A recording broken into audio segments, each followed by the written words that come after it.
The Davos crowd, the World Economic Forum, the global resetters of Klaus Schwab fame, are very much, of course, in the mix in all of this. How would you characterize them, and is their agenda really any different in terms of that end state of sort of comprehensive global governance under, of course, their rule? When you look at the founder and the leader of this entity, Klaus Schwab, he's been frankly pretty transparent about his view of the way the system should work.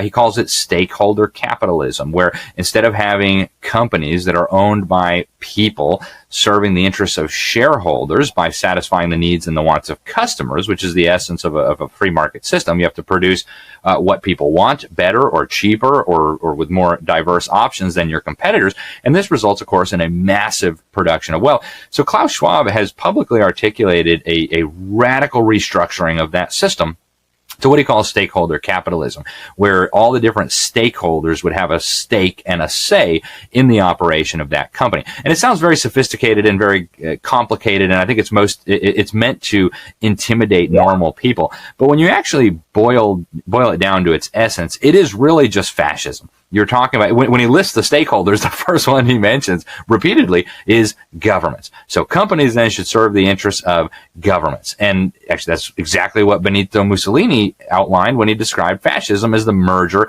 of state and corporate power. Sometimes they call it a public-private partnership. And so the World Economic Forum played an instrumental role in bringing communist China to the state it's at now.